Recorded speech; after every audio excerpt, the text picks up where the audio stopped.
If your car diffusers barely smell like anything after a couple days, or if they smell great in the first hour and then completely die, the problem is almost always your fragrance to load ratio. And I get it. You go online, one source says 18%, another says 25, another says 50. You have no idea what number to actually use. So today, I'm gonna clear all this up for good. I'm going to show you the exact fragrance load percentages I use in my own car diffusers that I sell.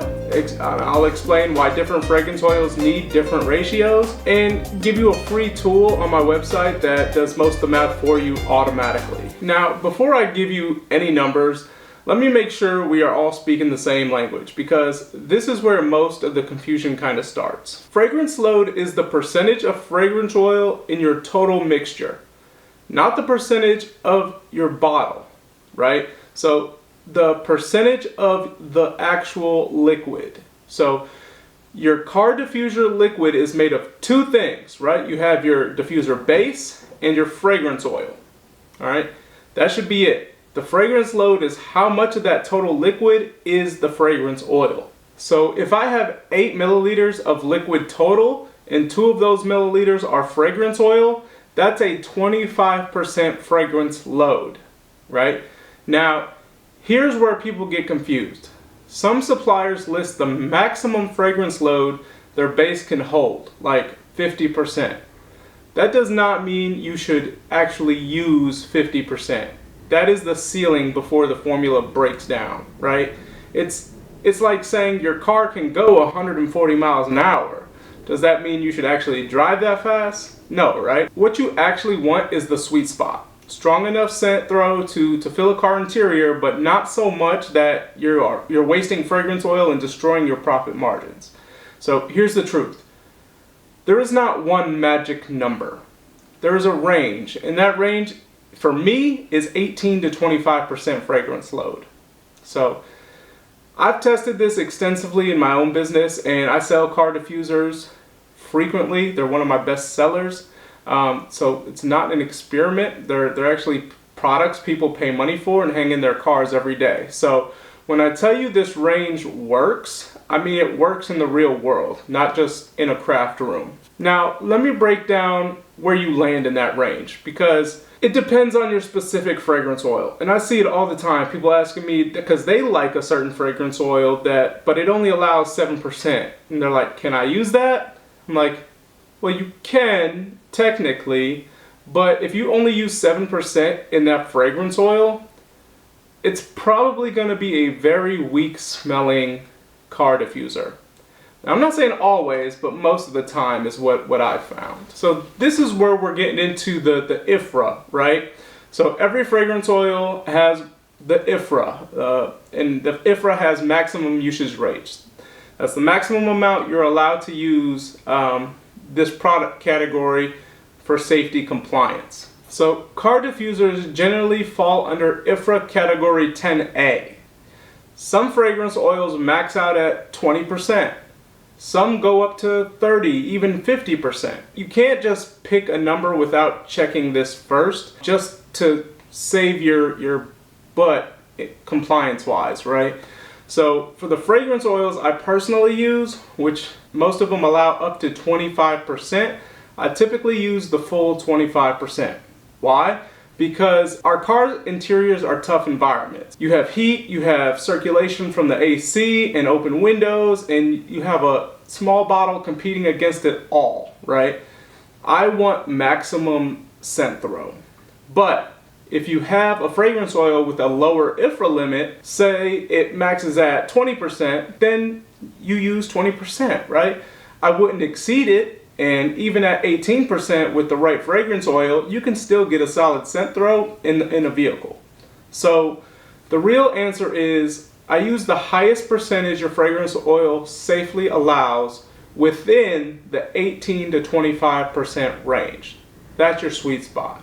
So if something says it allows 50%, I wouldn't go past 25% still. So this is the part nobody talks about, and it's the reason, you keep getting conflicting information online. Not every fragrance oil is created equal. So 2 fragrance oils from the same supplier can have completely different IFRA limits. One might be safe at 25%. The other one right next to it on the shelf might max out at 15. This is because fragrance oils are complex blends of dozens of raw materials, and some of those raw materials have restrictions on how much can be used in specific product categories. The IFRA sheet for each fragrance oil tells you exactly what that limit is. So when someone online tells you just use 20% across the board, they are either guessing or they got lucky with a fragrance oil that happens to work at that percentage. It is not universal advice. So here's what I do. Every single time I work with a new fragrance oil, I check the IFRA sheet first. I find the category 10A limit. If it allows 25% or higher, I use 25. If it caps out at 20, I use 20. If it's lower than 18, honestly, I personally just don't use that fragrance oil, even if I love the fragrance. Just because I don't want to have too weak of a scent throw in my product. This is why you should always buy fragrance oils from suppliers who provide IFRA documentation.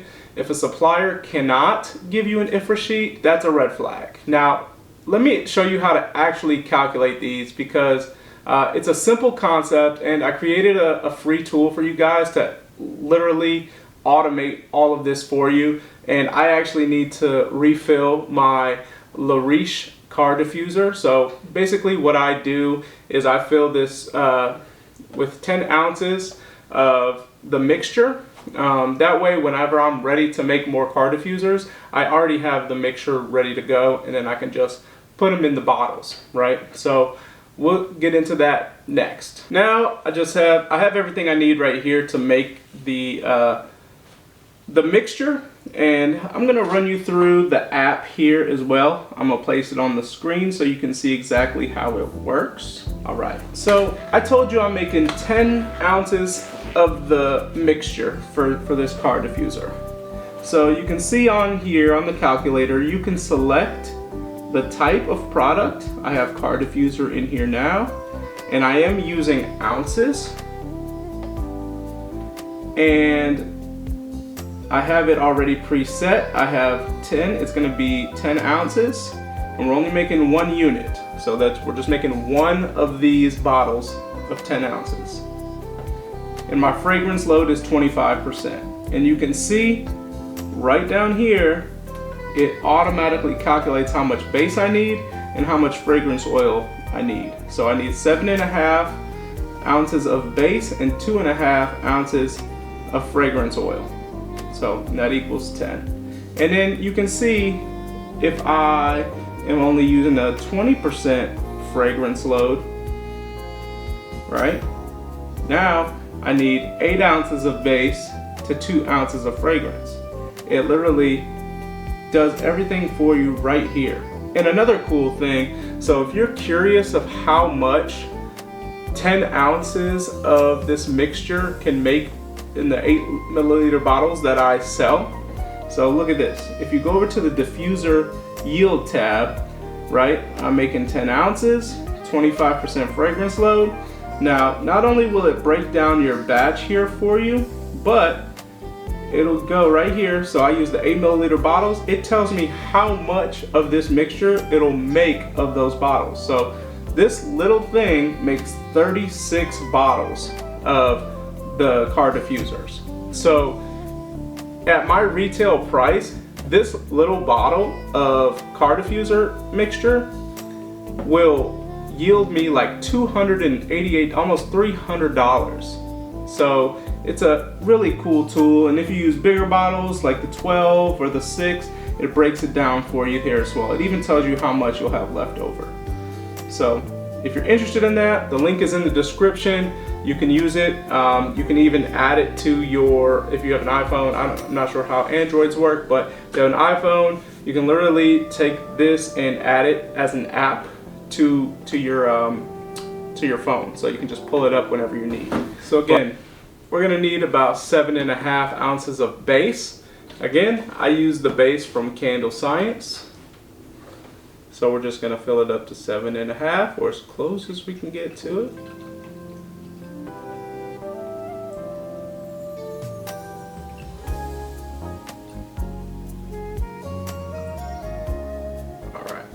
I went a little bit past. It's really not the end of the world. It's going to be just fine. And then we're gonna add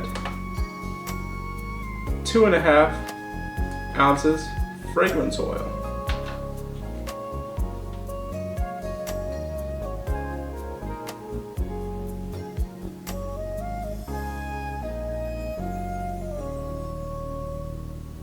All right, and same thing, went a little past, so it all evens out.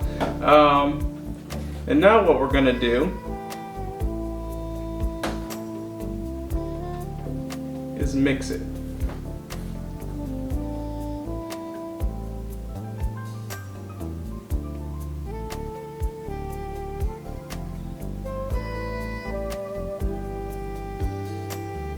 And we want to mix it until it's thoroughly combined.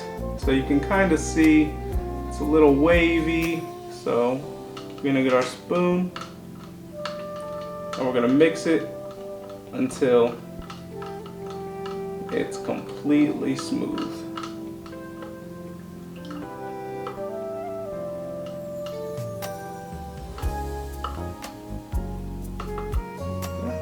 Just like that.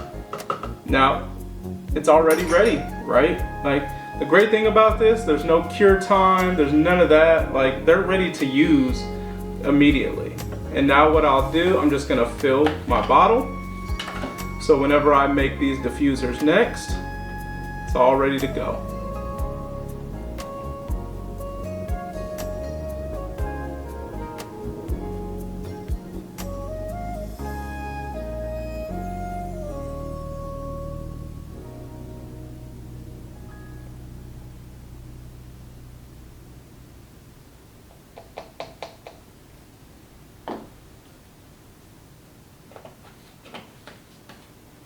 So again, it's just that easy, guys. I hope this video helped. If you're interested in using the calculator, again, the link is in the description. If this helped you at all, please give this video a like and subscribe. I'd very much appreciate it. Everything I do in this channel is to help other makers kind of progress in their businesses, or if you just want to start a business. I hope to give you kind of the knowledge that I've learned from running my own candle and fragrance business and passing it on to you. So I appreciate you guys. Thank you, and I'll see you in the next one.